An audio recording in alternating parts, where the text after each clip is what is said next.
Vamos lá então, iniciando aqui mais um dia do nosso trabalho. Nós estamos no nosso livro Dramas da Obsessão, na primeira parte que nós vamos estudar, livro de Dona Ivone do Amaral Pereira. Leonel e os judeus é a primeira parte do nosso estudo, nos serviços do Consolador. Nós vamos estudar o capítulo número 5, que é aqui a sequência do nosso trabalho. Só para poder lembrar, para aqueles que não acompanharam o estudo desde o início, nós temos aqui uma situação interessante narrada por Dr. Bezerra de Menezes, situação que foi necessária a intervenção dos amigos espirituais para o auxílio que foi solicitado. Uma carta chegou do sul do Brasil, lá no centro espírita onde o Dr. Bezerra de Menezes atendia, como orientador espiritual e médico espiritual também da instituição. Esse evento aconteceu por volta de 1930 e a carta chegou com a seguinte solicitação: rogo algo tentares, como espírita que és, a benefício da família do nosso amigo Leonel. Passam-se fatos verdadeiramente desorientadores, deixando perplexos os amigos da casa. Desde a morte do pobre Leonel, verificada, como sabes, por um suicídio em tão trágicas condições, a família inteira sente ímpetos para o suicídio. Não ignoras que sua filha Alcina suicidou-se também 10 meses depois dele próprio. Agora é seu filho, Orlando, que deseja morrer, havendo já tentado algumas vezes o ato terrível. Vivem todos a chorar, desesperados, sem ânimo para a continuação da existência. Somente a viúva de Leonel consegue algo de estimulante para se impor à situação, que é a mais anormal possível. A miséria lhes bate à porta, pois nada possuem e ninguém, senão ela, trabalha.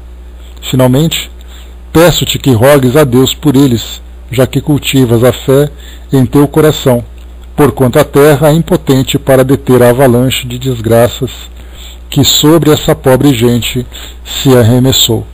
Essa carta foi enviada a um dos trabalhadores da instituição e aí depois foi apresentada aos amigos espirituais.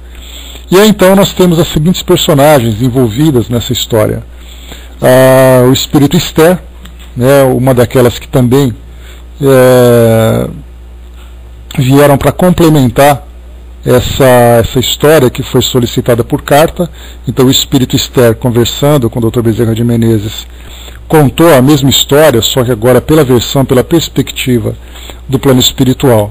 Outras personagens que nós temos: Roberto, que era auxiliar do Dr. Bezerra de Menezes, um espírito também que trabalhava naquela instituição.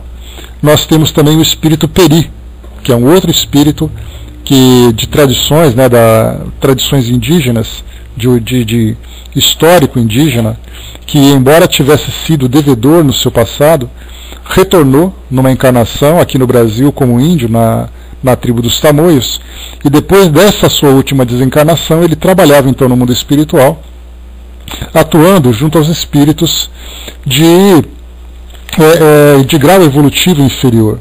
Então no capítulo 4 nós tivemos aqui uma pequena orientação, um esclarecimento do Dr. Bezerra de Menezes, em que ele falava que num processo de desobsessão, principalmente dessa intensidade que nós estamos vendo aqui nesse fato que foi relatado, nós temos 2 procedimentos que são importantes. Aquele procedimento inicial, que é o da evangelização, em que o espírito procura, através do convencimento, pelos argumentos do Evangelho, convencer os espíritos a deixarem de atuar sobre os encarnados, sobre as vítimas encarnadas. E nós temos aquela atuação mais ostensiva, que é quase que uma ação militar junto a esses espíritos mais endurecidos. Então esse espírito Peri, sendo de uma tribo indígena e tendo junto com ele uma falange de trabalhadores que atuam através dessa ação mais direta junto a esses espíritos, vão então dar esse primeiro passo. Então nós vemos aqui, o início desse capítulo 4, ele descreve para nós a seguinte passagem. Geralmente a caça a obsessores muito trevosos é levada a efeito por entidades espirituais pouco evolvidas, conquanto já regeneradas pela dor dos remorsos e pela experiência dos resgates, ansiosas pela obtenção das ações meritórias com que adornem a própria consciência, ainda trajada pela repercussão dos deméritos passados. Então, o que ele coloca para nós é que esses espíritos, que são espíritos devedores, já se regeneraram, mas ainda não conseguiram superar as suas histórias, as suas tendências. Então, esses espíritos atuam juntamente nessa faixa vibratória mais inferior. Aí, passando desse inferior, então vem aquele trabalho de sensibilização, aquele trabalho mais intelectual. Então, temos aqui o espírito Roberto, assistente do Dr. Bezerra de Menezes, e o espírito Peri, líder dessa falange, que trabalhava, que junto a esses espíritos inferiores. Só para lembrar mais uma vez, Peri, ele tinha sido, no seu passado, chefe de uma horda guerreira de árabes, e naquela época ele cometeu muitas atrocidades, cometeu muitos erros, e depois ele reencarnou então como cacique na tribo dos Tamoios, e aí depois dessa reencarnação atuava com energia militar, como diz aqui o Dr. Bezerra de Menezes, junto a esses espíritos que infelizmente ainda é necessário para trabalhar com determinados espíritos, embora seguindo as regras do mundo espiritual, sempre respeitando as determinações que são impostas. Nesse capítulo 5, então, a gente continua aqui descrevendo esse nosso histórico. Os métodos para a catequese de obsessores são variados, dependendo de circunstâncias especiais, que se subdividem entre a natureza do caráter de cada um, a especialidade do catequista e múltiplas modalidades do momento. A própria reencarnação é um dos recursos aplicados, pois existem obsessores tolhidos numa reencarnação para a experiência da catequese, quando então todas as facilidades para um aprendizado eficaz das leis do amor e da fraternidade lhes serão apresentadas. Muitos, só mais tarde, em encarnações posteriores, estarão em fase de reparações e resgates. Fora necessário, primeiramente, conceder a esses infelizes, trânfugas do dever, possibilidades de sofrer, posteriormente, as consequências dos seus atos maus, amparados pela resignação, pela esperança e pelo desejo de emenda, a fim de que seu calvário não se tornasse demasiadamente angustioso e, portanto, contraproducente. Pois assim rezam as leis do amor e da caridade, a que tais trabalhos se subordinam. Trata-se, como vemos, de tarefas penosas, complexas, que requerem firmeza de vontade, coragem moral e muito amor à causa, por parte da entidade instrutora operante, seja desencarnada ou encarnada. Então, esse processo de evangelização ele vai acontecendo ali de acordo com alguns critérios, dependendo do espírito, dependendo das suas condições, do tempo que será necessário. Algumas vezes, como foi falado aqui, um espírito obsessor, ele é reencarnado compulsoriamente.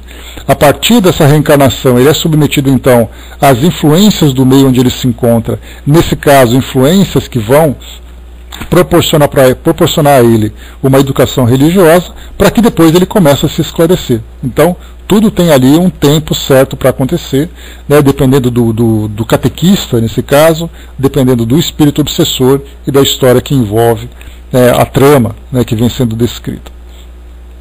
Depois continua. As leis da fraternidade, pelas quais se conduzem os obreiros do mundo espiritual, estabelecem assistência incansável ao obsessor, no intuito de convencê-lo à reforma de si mesmo. Aqui um detalhe importante que nós temos que ressaltar é que quando nós falamos desses espíritos obsessores, principalmente desses que são mais agressivos, fora do meio espírita, principalmente dentro das escolas tradicionais cristãs, eles são intitulados então de demônios. Esses espíritos que fazem parte ali daquele grupo coordenado pelas forças do mal e tudo mais. E aí, então esse espírito estaria, pela visão tradicional, condenados ao inferno por toda a eternidade. E aqui nós vemos exatamente o contrário, essa colocação que mostra para nós as leis da fraternidade pelas quais se conduzem os obreiros do mundo espiritual estabelecem assistência incansável ao obsessor no intuito de convencê-lo à reforma de si mesmo. E aí nós vamos então ao encontro daquela passagem do Evangelho, quando Jesus disse que nenhuma ovelha se perderá.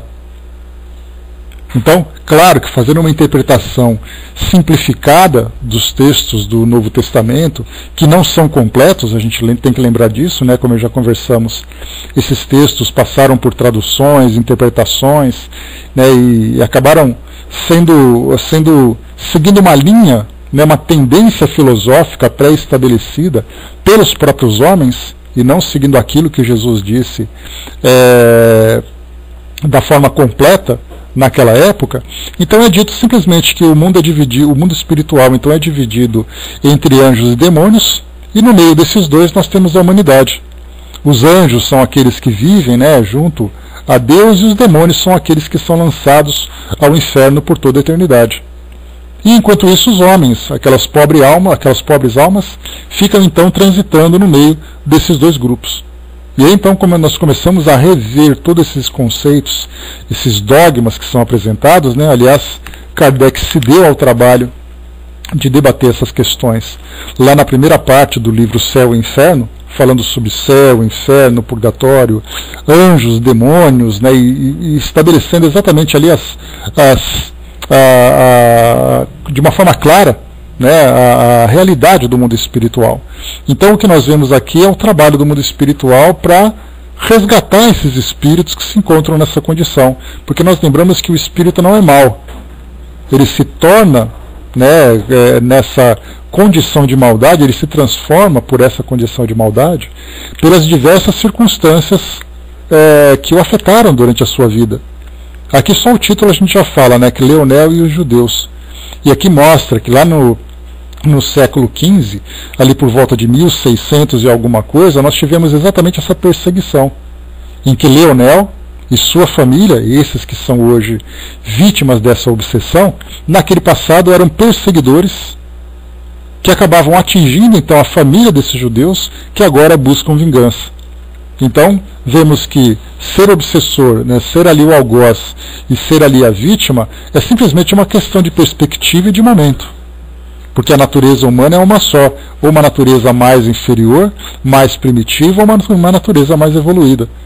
Então hoje nós temos aqueles que sofrem porque fizeram sofrer, e aqueles que sofreram hoje fazem sofrer. E aí então, se esse ciclo vicioso de sofrimento e perseguição não for rompido, nós teremos ali uma dor infinita, provocada pelos próprios indivíduos.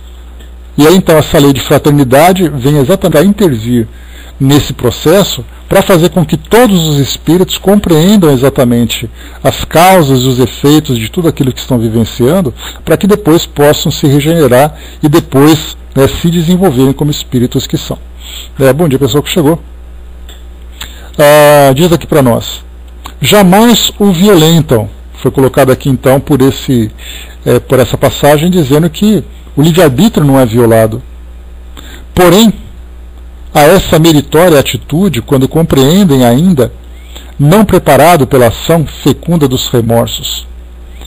Existem obsessões baseadas no ódio e no desejo irrefreável de vinganças, insolúveis numa só etapa reencarnatória, as quais serão incomodativas, desesperadoras, podendo levar séculos, exercendo o seu julgo sobre a vítima, estendendo o mesmo à vida do invisível, e invertendo o domínio da possessão e existências subsequentes, até que os sofrimentos excessivos provenientes de tão ardentes lutas, bem assim a reflexão e o desejo de emenda, obriguem os litigantes à renúncia do passado pela abnegação do porvir, o que os fará reencarnar unidos pelos laços do parentesco, muito próximo, consequentemente como irmãos consanguíneos e até como pais e filhos e mesmo cônjuges, a fim de que mutuamente se perdoem e se habituem a um convívio pessoal, a uma junção familiar persistente, que conquanto se apresente como provação e não raro como expiação, acaba por estabelecer vínculos de afetividade indestrutíveis em suas almas, desaparecidas então completamente as antigas animosidades. Aqui então vimos um resumo bastante claro desse processo de regeneração dos espíritos, que se encontram nessa condição de inimizade durante tanto tempo, séculos, como foi dito para nós aqui, passando para o mundo espiritual, continuando no mundo físico, que é então os espíritos, no momento adequado, no momento ideal, são colocados então frente a frente numa única encarnação, numa relação de grande intimidade, através dos laços consanguíneos, e aí vemos então irmãos, familiares, de vários graus de parentesco, se defrontando com suas personalidades, não se recordando de suas histórias, mas apresentando tendências que são resíduos daquilo que vivenciaram no passado. Por isso, então, nós vemos hoje famílias tão problemáticas no nosso mundo hoje, todas as famílias, de modo geral, apresentam ali os seus conflitos, mas ao mesmo tempo também apresentam suas afinidades, já que as famílias também são formadas a partir dos laços de afeto que os espíritos constroem durante suas histórias.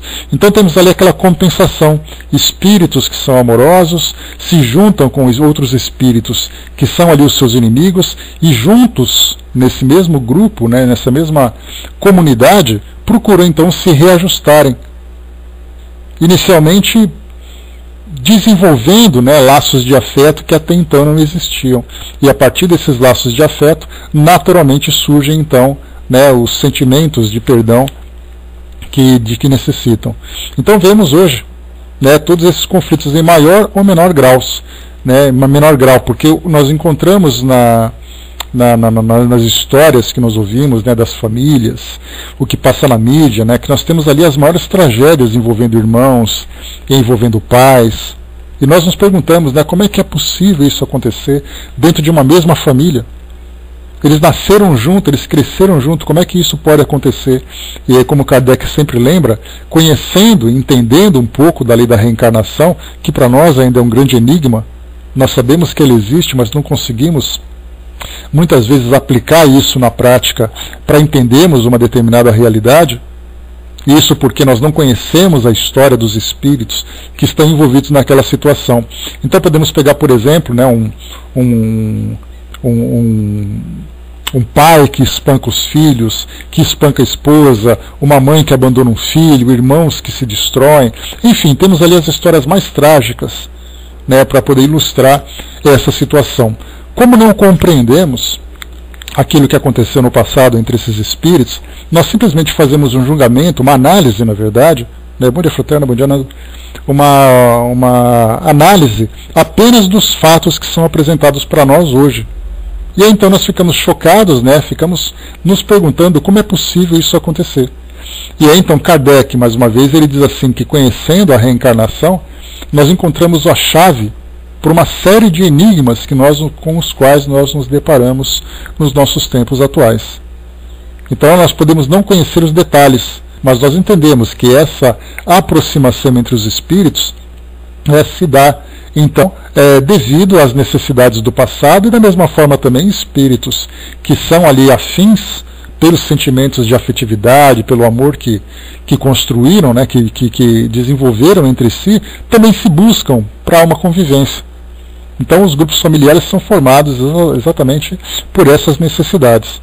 No caso em especial, focando esse lado mais doloroso das reencarnações, nós vemos então essas tragédias do passado em que acabam forçando esses espíritos a uma convivência. Então, se hoje se odeiam, se hoje não se suportam, se hoje se agridem, isso tem uma raiz no passado, e nós podemos já ver que no futuro isso será transformado.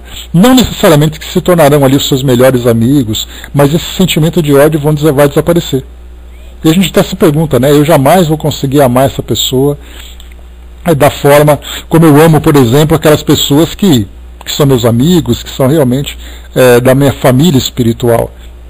Mas há então nada como o tempo né, e como todos os processos de aprendizado, de transformação, para mudar esse nosso pensamento atual.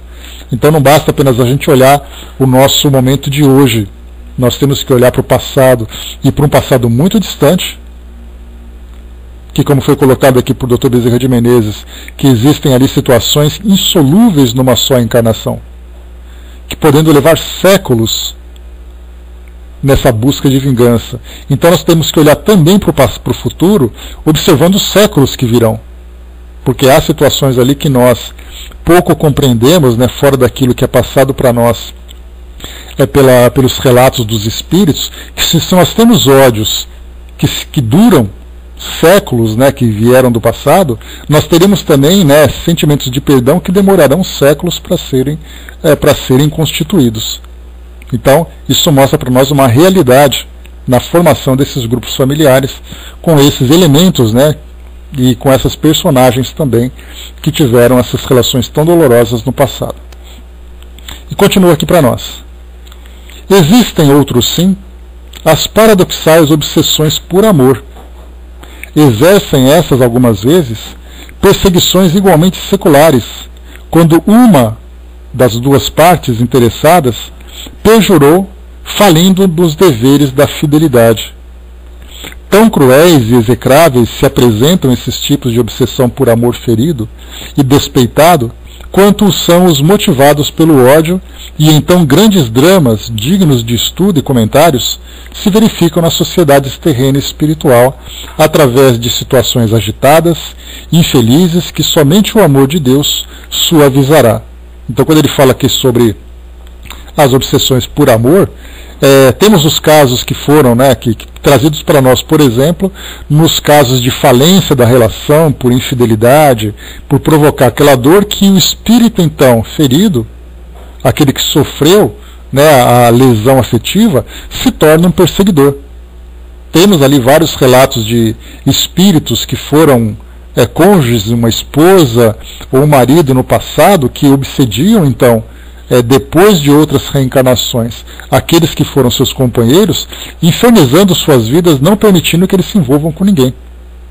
Porque eles se colocam como indivíduos detentores, né, possuidores daquelas pessoas, e da mesma forma também que acham que é justo o que fazem nessa perseguição em busca dessa vingança. Então temos ali também, então, por amor, temos por ódio, amor, né, na forma como se entende aquela relação de amor, né? E continua. E até obsessões sexuais, quando o atuante, invisível, que tanto poderá ser um espírito denominado masculino como denominado feminino, dominar um homem ou uma mulher, valendo-se das tendências dos caracteres inclinados aos arrastamentos primitivos, às complexidades do sexo, e induze lá a quedas deploráveis perante si mesma, o próximo e a sociedade, tal como o adultério, a prostituição, a desonra irreparável, pelo simples prazer de, através das vibrações materializadas da sua presa, que lhe concede clima vibratório propício, dar livre curso a apetites inferiores, dos quais abusou no estado humano e os quais degradantemente conserva como desencarnado, em vista da inferioridade de princípios que gostosamente retém consigo, o que lhe estimula a mente, inibindo-a do desejo do progresso e iluminação espiritual. Mais aqui uma situação, né, um assunto pesado hoje, né, para a gente tratar. Então, mostrando aqui as várias causas de obsessões, principalmente nesses casos, né, mais complexos.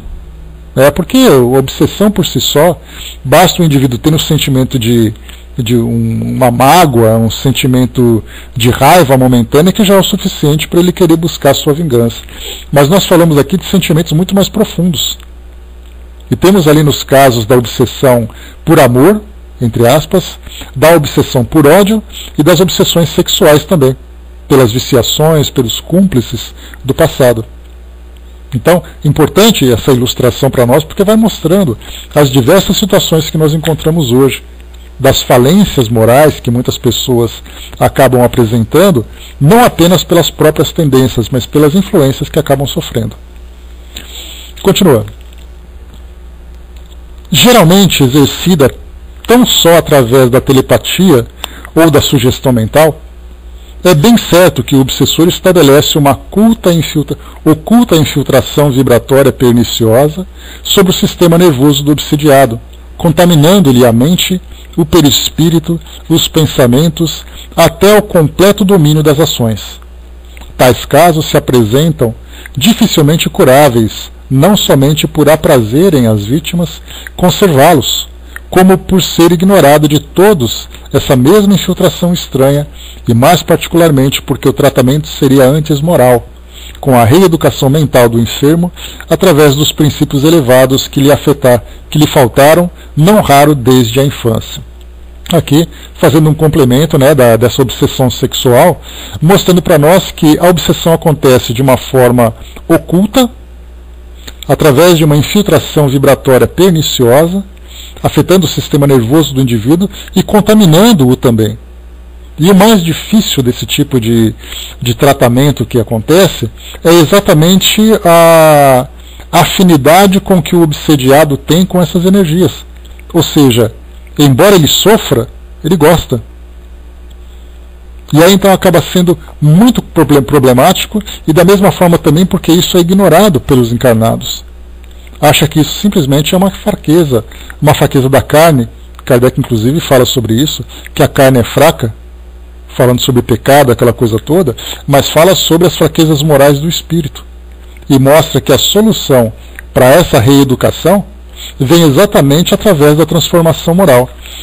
Um caso, só para poder dar uma ilustrada nessa passagem, um espírito contava uma história de uma mulher, de um espírito numa condição de mulher, que reencarnou depois de viver uma encarnação muito difícil, né, da depravação sexual, de sofrimento para ela e para outros que estavam próximos a ela e tudo mais. Ela foi então encaminhada para reencarnar lá naquela região do Oriente Médio, onde nós temos ali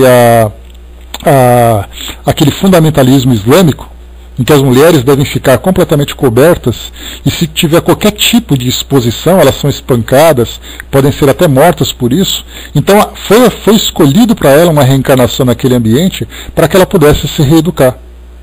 Então nós vimos assim que não que ela tivesse alguma relação com aquela cultura, mas a repressão daquele tipo de sociedade seria necessária para aquele choque imediato, para que ela começasse a se reequilibrar. Porque qualquer desvio que ela tivesse, como eu comentei com vocês, seria motivo para chicoteamento, para lapidação, que é aquele apedrejamento, para qualquer tipo de restrição. Ficaria confinada, junto a um marido que era opressor, numa sociedade patriarcal, numa sociedade machista. Isso tudo pela necessidade moral que ela tinha. Então nós temos assim que as reencarnações também são definidas em ambientes que vão proporcionar para o espírito aquele trabalho de reformulação dos seus valores, algumas vezes de uma forma bastante dolorosa, de uma forma bastante ostensiva. Seguindo aqui, deixa eu ver, André colocou: conheço um caso de uma criança de 10 anos com obsessores cobrando agora, desde a época em que era senhor de engenho, ódios que duram tantos anos. Nós chegamos a comentar sobre isso, Andréia, na última sexta-feira, né, em que nós estudamos o nosso livro Juventude Interrompida. Nessa última sexta eu trouxe que sempre que a gente termina um capítulo, nós faremos então uma análise de uma notícia da atualidade envolvendo a juventude. E o que eu trouxe para vocês era exatamente o que eu levei lá para a nossa sala, foi uma notícia que dizia que 1 a cada 5 que nasceram no Brasil no ano passado, eram crianças que nasciam de mães solteiras, de adolescentes, ou melhor ainda, nem mães solteiras, eram de adolescentes. Então, nesse comentário todo a gente trouxe então a questão das doenças sexuais, dos abortos, das gestações não programadas, das desencarnações precoces, vítimas, né, das doenças e tudo mais. Toda essa questão envolvendo a sexualidade, como sendo também tendo também no histórico do espírito essa questão dos valores muito frágeis ainda, né, com pessoas movidas pelo instinto, e também processos obsessivos. Então nós trouxemos aqui 3 pontos importantes: as tendências do indivíduo, do espírito que reencarna desde a sua infância trazendo essa tendência, a influência do meio onde ele se encontra, tanto da sociedade como da mídia e tudo mais, e depois das influências espirituais, em que nós temos ali crianças que desde aquele início já mostram essas tendências, como nós vimos, né, que apesar da educação e tudo mais e do meio onde ele vive, nós temos ali essas influências que levam muitas vezes crianças de 10, 11 anos de idade já caminhando por esse caminho do sexo não educado, das energias sexuais não educadas, como parte também de um processo obsessivo. Então isso foi comentado naquele nosso estudo, né, na última sexta-feira. A Gilda colocou, né, mas isso não quer dizer que aquelas criaturas que nascem sob esse regime precisem necessariamente dessa correção. Olha, todo sofrimento, você fala de qual correção exatamente, Gilda, desse exemplo que eu trouxe para vocês lá da reencarnação no Oriente Médio? Foi nesse sentido que você perguntou? Foi. Não, tem casos e casos. Nós temos indivíduos, por exemplo, né, como já vimos em algumas situações, saindo um pouco dessa questão da obsessão pelo sexo, falando do suicídio. Não tivemos aquela história de uma mãe que tinha um filho ali que não tinha as 2 pernas, foi perguntar pro Chico por que daquilo tudo, e aí então Emmanuel, que estava próximo, disse, né, que perdeu os braços e perdeu as mãos, né, porque uma doença também acabou tirando os membros que a criança tinha, porque ela voltaria a cometer suicídio. Então nós temos indivíduos que nascem com uma grande limitação intelectual, nós temos indivíduos que nascem em algumas regiões, então nós temos questões morais, né, ou seja, temos soluções morais, soluções físicas, soluções geográficas. Então os espíritos vão utilizando cada um desses recursos de acordo com a necessidade. Nesse caso desse espírito, dessa mulher que reencarnou no Oriente Médio, era um caso em que ela estava realmente numa condição absolutamente deplorável. Então a gente lembra sempre aquele ditado popular: para situações extremas, medidas extremas. Então é escolhido para nós, o grupo, muitas vezes uma criança simplesmente nasce numa família que tem um pai, que tem irmãos repressivos, que ela não pode namorar, que ela não pode se envolver, que faz isso, que faz aquilo. Então é um tratamento de choque. É o início para que o espírito possa começar esse processo de regeneração. Então, da mesma forma que nasce com grandes deficiências, outros nascem com todas essas repressões. Agora, como é que a gente vai definir isso tudo? Para nós é impossível. Porque, como eu falei para vocês, a gente observa o fato. Então o fato é aquele que você está vendo. Por que aquele espírito nasceu naquela forma, naquele lugar, com aquelas pessoas? Nós vemos isso. Agora, nos bastidores, qual é o histórico que eles têm? Nós simplesmente não sabemos. Porque, não, como eu falei para vocês, nós não conhecemos nem nossa própria história. Como é que nós vamos especular sobre a história de outros espíritos, né? Então, dessa forma, nós podemos entender que nada acontece por acaso. Se aquilo que nós julgamos hoje de sofrimento é porque teve uma causa. E tudo que nós lembramos é que, mesmo que seja através da dor, é uma dor educativa, é uma dor necessária para um processo de aprendizado. O Chico até colocou, né, muita coisa só se aprende sofrendo na própria pele. É aquilo que a gente lembra, né, que muitas vezes o espírito não consegue, através da mudança de comportamento, não que ele não queira, o detalhe importante, não que ele não queira. Muitas vezes ele deseja, mas ele não consegue pelas tendências que ele tem, pela fraqueza. Nós não temos casos, por exemplo, de pessoas que nascem com doenças seríssimas, que impedem de alimentação, impedem de tomar substâncias, impedem de ter uma relação saudável na sociedade. Por que isso acontece? Pode vir como prova, pode vir como expiação, porque o limite entre um e outro é tão tênue que a gente muitas vezes não consegue definir. Mas certamente aquilo tem como objetivo o aprendizado do espírito. Né? Então aqui vimos um desses casos. Vamos lá então, continuando. Tá. Refutará o leitor, lembrando que, assim sendo, ninguém terá responsabilidades nos erros que sob tais influências cometer.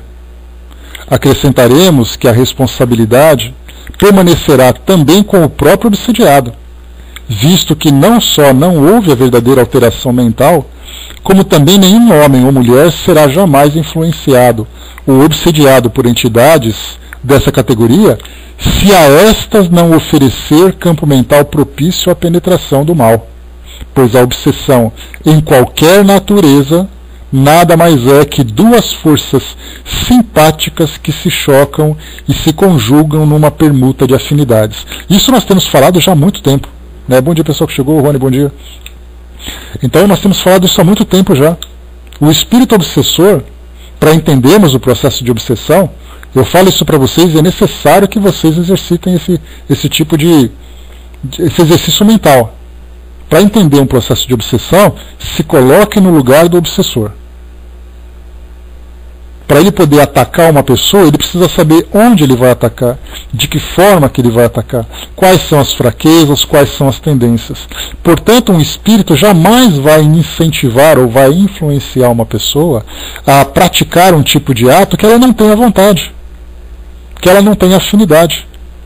No caso, por exemplo, que foi citado aqui, das obsessões provocadas nas tendências sexuais, as pessoas têm que ter essa tendência num grau de desequilíbrio, bastando apenas que ela intensifique esse processo. Então é sempre atacando nas fraquezas, naqueles pontos que são mais desequilibrados.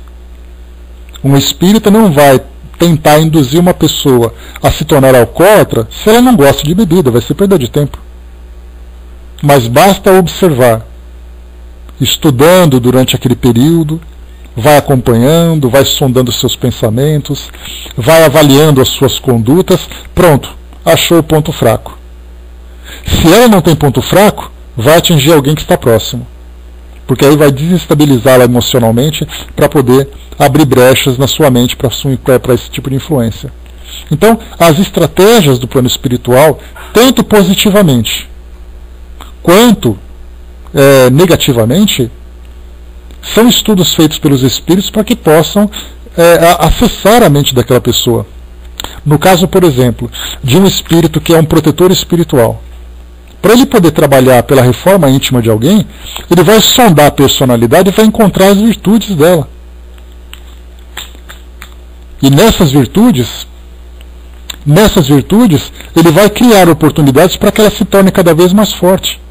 Se ela é uma pessoa sensível à dor do outro, ela vai ser naturalmente conduzida a um ambiente onde as dores se aflorem para que ela possa se sensibilizar com isso, mesmo que ela tenha viciações. Então nós vemos assim que, para você prejudicar uma pessoa, ataca a sua fraqueza. Para você fortalecer uma pessoa, intensifica as suas virtudes. E é isso que nós vamos encontrar, até mesmo nas nossas relações. Se você quer prejudicar alguém, encontre os podres dele. Se você quer ajudar alguém, observe as suas virtudes. No plano espiritual isso acontece de um modo muito mais, nessa relação com o plano espiritual, isso acontece de um modo muito mais profundo, porque é de mente a mente, de uma forma silenciosa e de uma forma contínua também. Então, mais uma vez, para reforçar, a obsessão de qualquer natureza nada mais é que duas forças simpáticas que se chocam e se conjugam numa permuta de afinidades. Tudo se dá através das afinidades. Tiquitá colocou, é certo que dói em nosso coração, que não conhece o passado, principalmente quando se trata de crianças. Mas o homem recebeu instruções sobre a lei de Deus desde o princípio. É aquela história, que nossos filhos são espíritos, ou seja, toda criança, antes de ser criança, ela é um espírito muito velho, com tendências, com viciações, com virtudes, com potencialidades. A Andréa colocou, entendo então que todos nós temos os obsessores, mas cabe a nós estarmos permanentemente vigilantes para lidar com isso. Mas nós temos a doutrina, o que não tem, vão reencarnar com os mesmos durante séculos e séculos até aprender. Não é o caso da doutrina, Andréa. Toda religião ela tem a sua virtude, porque a gente pensa assim que nós conhecemos a doutrina espírita por aquilo que ela traz para nós, mas todas as religiões tiveram como propósito elevar o homem em direção a Deus. O que nós observamos das religiões do nosso mundo hoje são as interpretações dos homens Então por isso que nós acabamos ali vendo equívoco.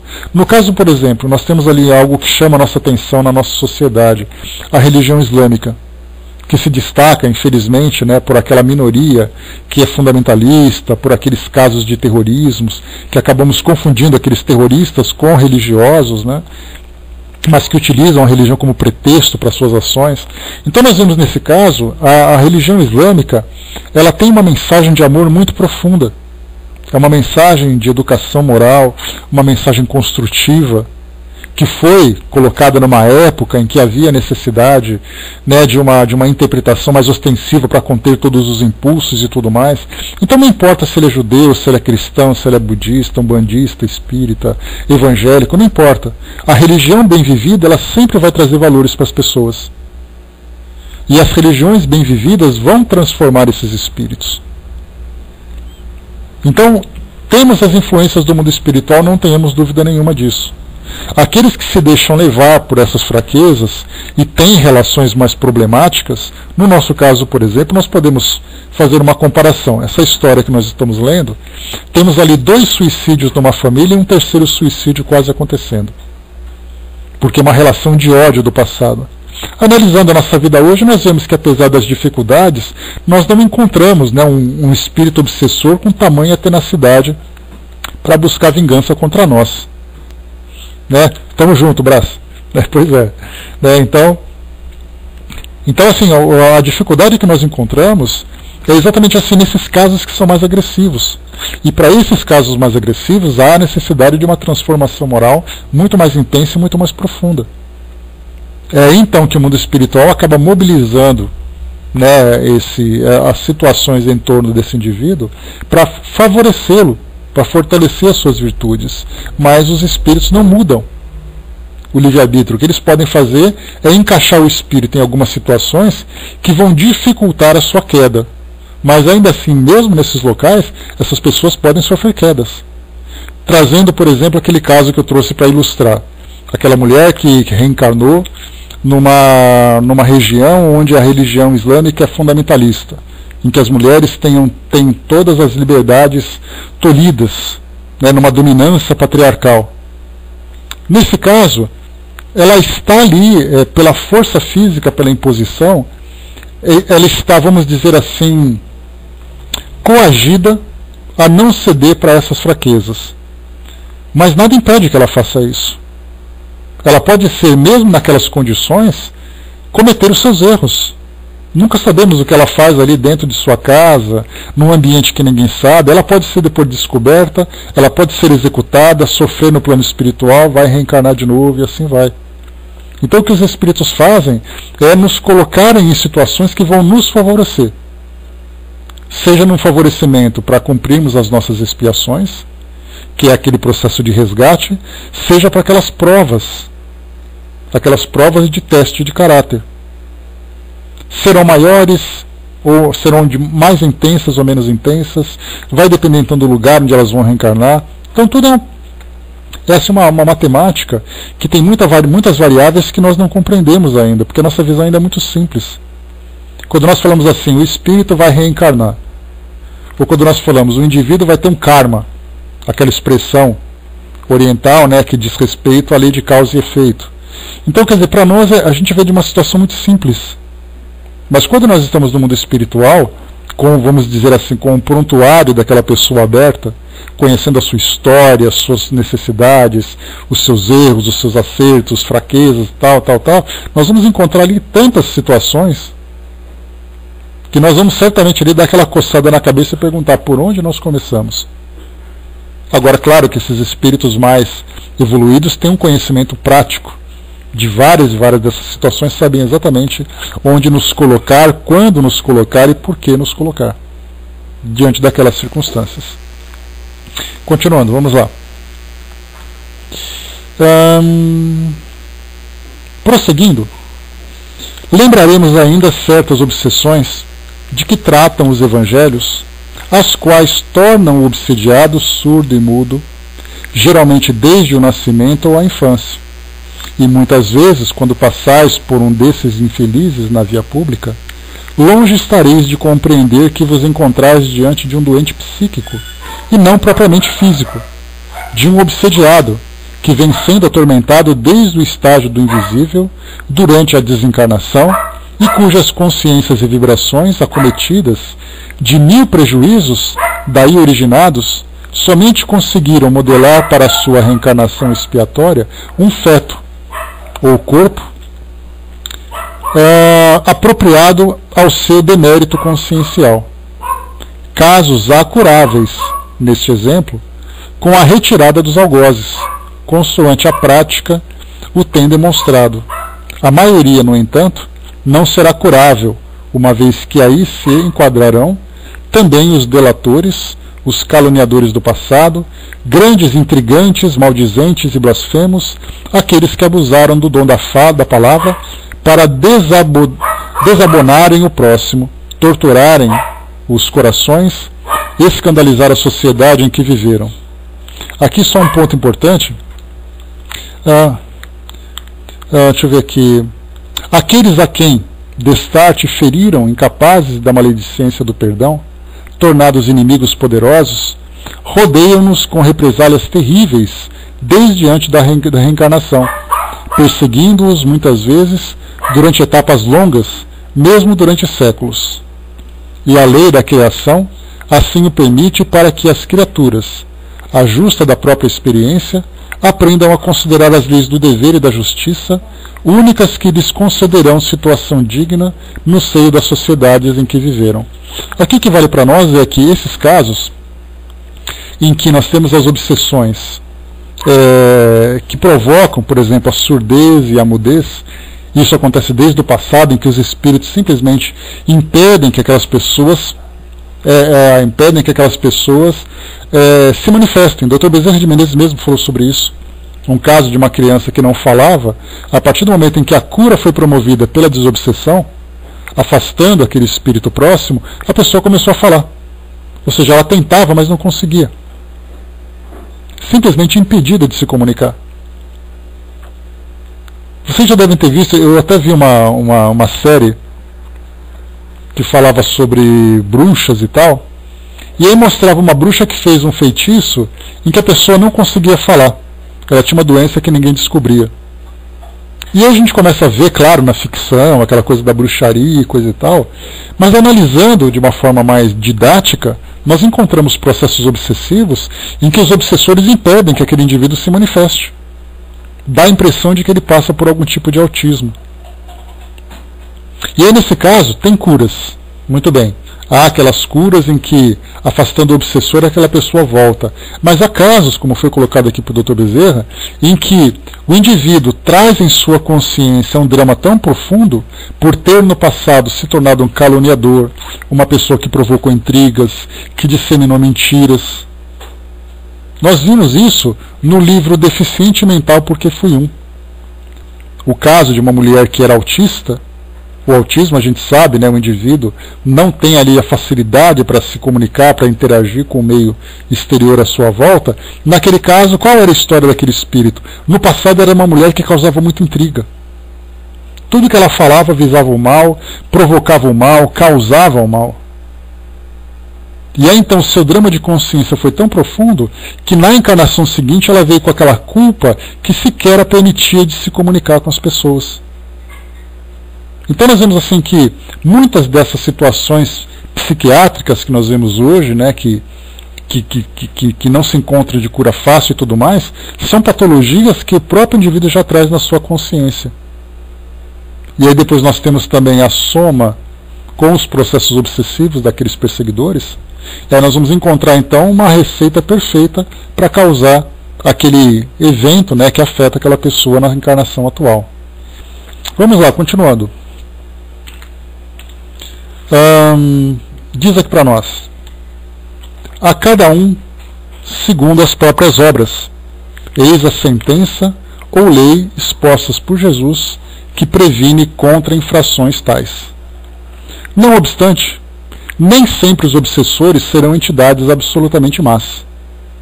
Muitas serão, ao invés, grandes sofredoras, almas tristes e doloridas, feridas no pretérito de existências tumultuosas, pela ingratidão e maldade desses que agora são as suas vítimas, incapazes de grandes atitudes afetivas para outrem que não o seu inimigo, a quem obsediam, e não raro também foram homens intelectualmente esclarecidos na sociedade terrena, mas a quem escasseou a sublime moral da fraternidade evangélica.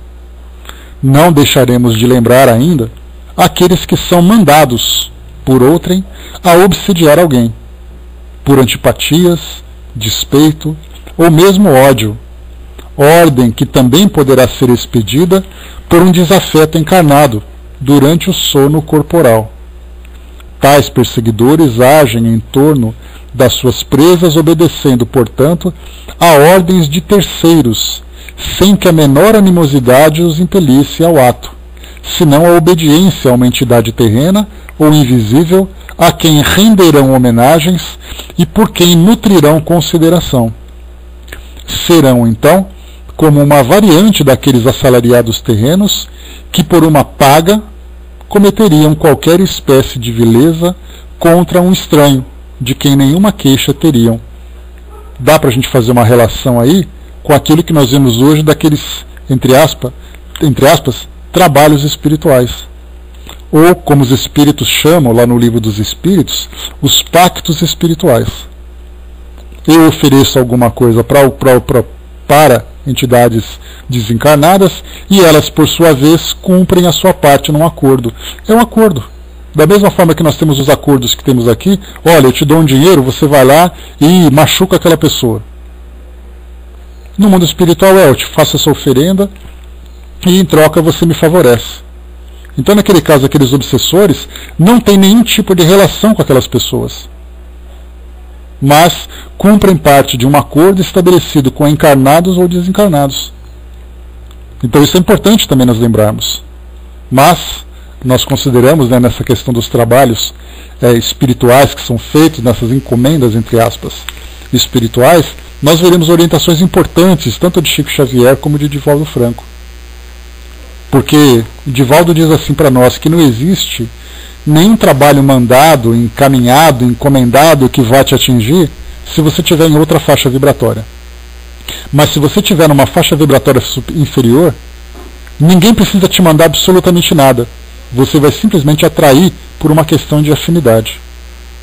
E aí o Chico diz assim para nós também, que as questões morais que envolvem essas relações, né, de obsessões, de trabalhos, de encomendas, né, que são feitas, é como uma bolinha que você joga na parede. Se você joga a bolinha na parede e essa parede é fechada, a bolinha bate e volta. Mas se você joga a bolinha e nessa parede tem um buraco, a bolinha passa. Então os pensamentos inferiores acontecem dessa mesma forma. Os espíritos vêm, através desses processos, provocarem esse prejuízo, mas esse prejuízo só vai acontecer se aquele que seria assim a vítima dessa encomenda estiver em afinidade com as leis inferiores. Porque do contrário, nada vai acontecer. Por maior que seja a tenacidade dos espíritos envolvidos. André lembrou da importância do culto do Evangelho no lar. Importante, né? Porque o culto do Evangelho, na verdade, André, ele faz parte de um processo de evangelização.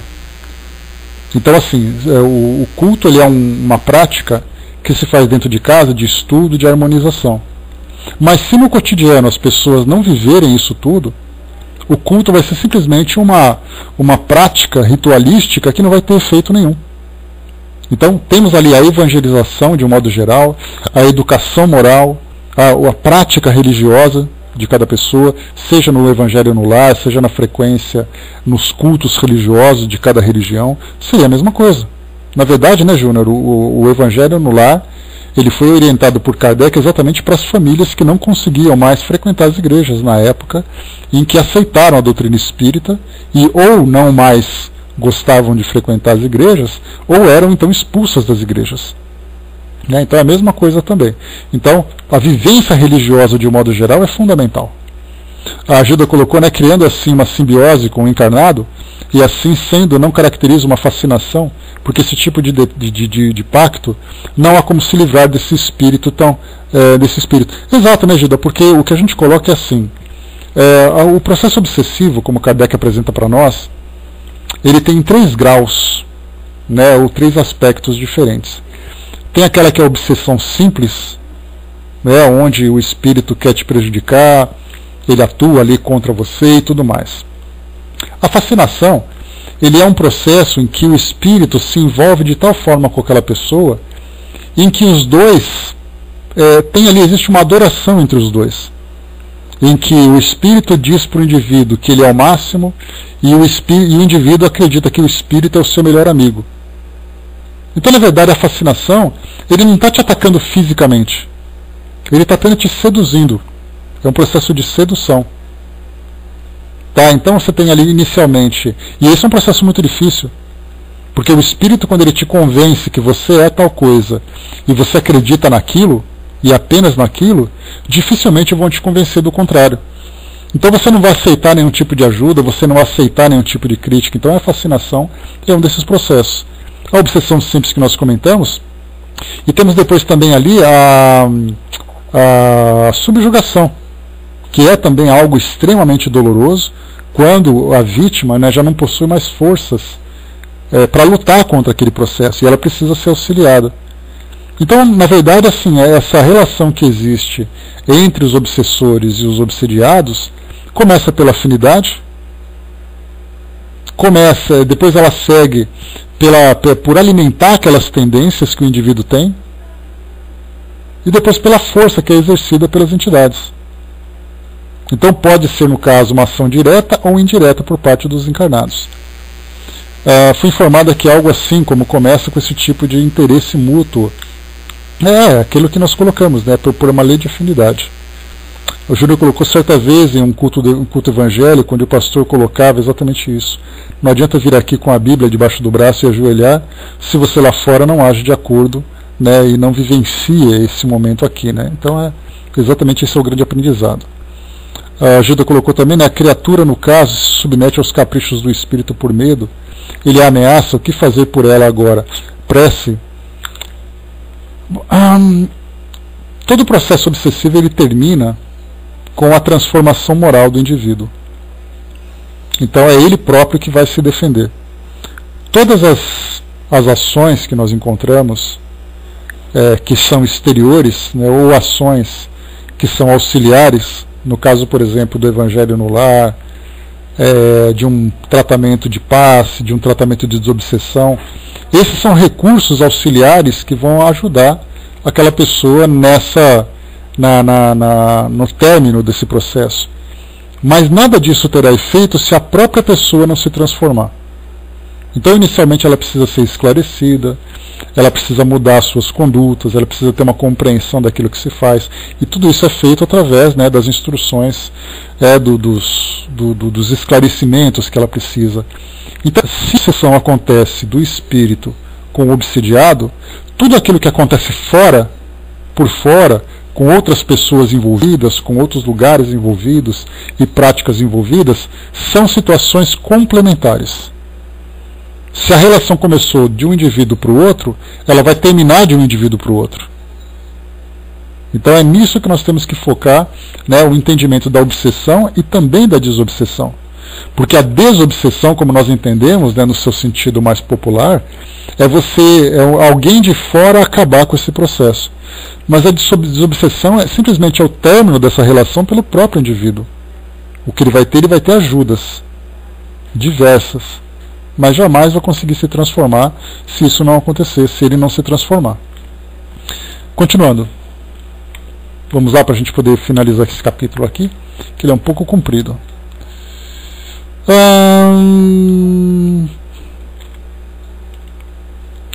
A invigilância, olha só então como foi colocado aqui. A invigilância, o desajuste mental do obsediado na sua vida cotidiana, darão ensejos a tal possibilidade, apresentando esse caso então como consequência lógica da sua incúria no cumprimento dos deveres, e não como inevitáveis resgates ou expiações de vidas pretéritas. Não esqueçamos daqueles que têm origem no pensamento de atração da própria vítima, cuja atitude mental reteve junto de si o espírito de um inimigo ou um rival, de um desafeto ou de um ser querido, os quais, jungido às suas ondas de atração, de tal sorte se adaptam a elas que terminam por infelicitá-las com sua presença permanente, pois que tais entidades não estarão absolutamente em condições de beneficiar alguém com suas próprias irradiações. Fala da atração, né? O encarnado tem aquela linha de pensamento, é aquele processo de praticamente de auto-obsessão, e ele então é complementado pela presença de entidades, que muitas vezes até querem ficar perto. No caso, por exemplo, de uma desencarnação de um ente querido, aquela pessoa sofre a ausência daquele ser. E ela sofre com tanta intensidade que ela acaba atraindo para si a presença daquele desencarnado. Só que o desencarnado muitas vezes está em desequilíbrio. Ele em desequilíbrio e o encarnado em desequilíbrio forma então ali uma ligação obsessiva, né? Muitas vezes até por culpa do próprio encarnado. Geralmente curáveis através da prece, da meditação sadia e de uma doutrinação elevada e amorosa, tais obsessões que melhor qualificaremos de atuação ou assédio, uma vez combatidas, trazem a particularidade de beneficiar melhor o obsessor do que o obsediado. Este atrairá fatalmente novas atuações das sombras, dado que se não dedique decididamente à prática do bem, para a renovação dos próprios valores morais, enquanto aquele, pertencendo à classe humílima do invisível, grandemente sofredor quase sempre e ignorante de princípios redentores, ferido por injustiças e menosprezo da sociedade terrena em que viveu, será encaminhado a um reajustamento conveniente. Comumente, esse reajustamento será efetivado através da reencarnação, desde que demonstre desejo sincero de emenda, sendo ele mais infeliz e ignorante, conforme acima asseveramos, do que mesmo mal. O que foi colocado aqui é que, quando existe um processo de desobsessão, uma relação de obsessão, e aí então conseguem, por exemplo, afastar o obsessor pelo convencimento do obsediado, esse obsessor, nesse processo todo, a gente pensa assim: você tira o obsessor e você liberta o obsediado. Quem mais se beneficiou? Na nossa mente vai ser assim: é o obsediado. Só que, na verdade, conforme coloca o Dr. Bezerra, é o obsessor que é beneficiado. Porque quando ele é retirado, não significa necessariamente que o obsediado se transformou.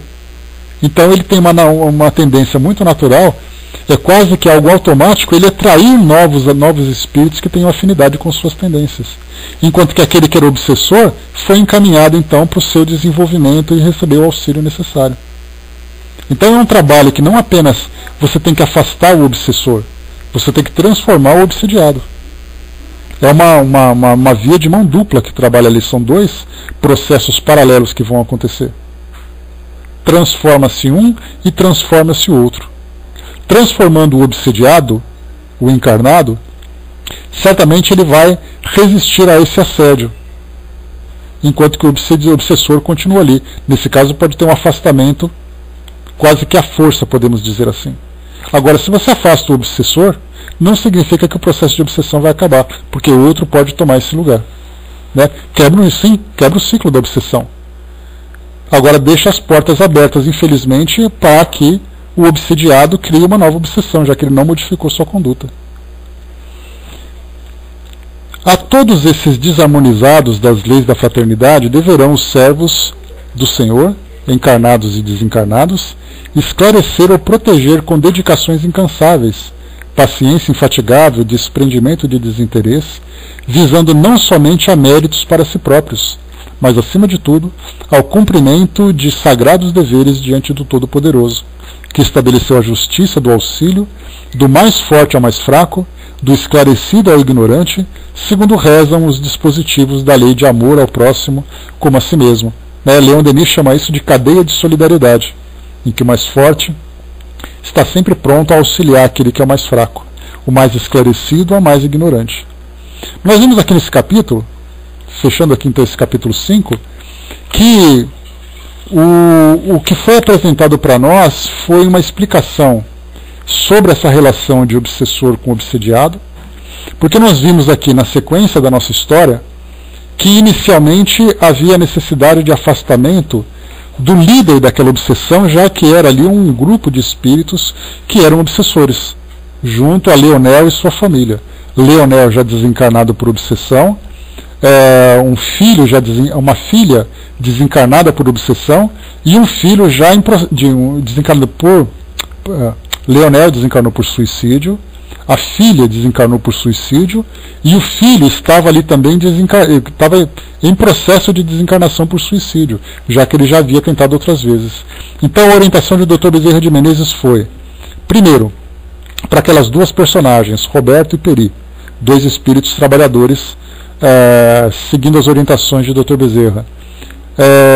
Peri, afastando o líder da obsessão, que era aquele mais odioso, o mais trevoso, o mais endurecido, afastando pela força, juntando aquele grupo, aquela milícia espiritual para afastá-lo pela força, enquanto Roberto atuaria por um processo de evangelização, que seria mais do convencimento dos obsessores. Então, estamos aprendendo aqui, nesse processo de desobsessão, de ajuda espiritual, né, todas as os seus detalhes, todas as suas nuances, a forma de atuação dos grupos, de que forma que nós podemos entender, né, o que se passa na mente desses obsessores. Então é um processo de obsessão secular, praticamente 4 séculos de obsessão, devido a uma perseguição religiosa que aconteceu, uma atuação direta para destruir aquela família, e agora a intervenção do plano espiritual. Então nós estamos aqui agora, vamos entrar no próximo capítulo, no capítulo 6, quando veremos então a atuação dos espíritos agora, né, relatando para nós aqui a aplicação, né, desses processos. Só para poder ilustrar para nós aqui, diz assim o capítulo 6 no seu início: urgia retirar do seio da infeliz família de Leonel os inimigos invisíveis que a atormentavam. Repugna sempre, porém, as individualidades já esclarecidas, admitir nos serviços de beneficência ao próximo quaisquer atos de violência contra o mesmo. Certamente que Roberto e Peri, coadjuvados pela assistência do alto, que segue todo aquele que se devota às causas justas, teriam possibilidades de remover dali os infelizes perturbadores, sem preocupações de ordem mais suave. Todavia não o fizeram. Então nós vamos entender, a partir do nosso próximo encontro na quarta-feira,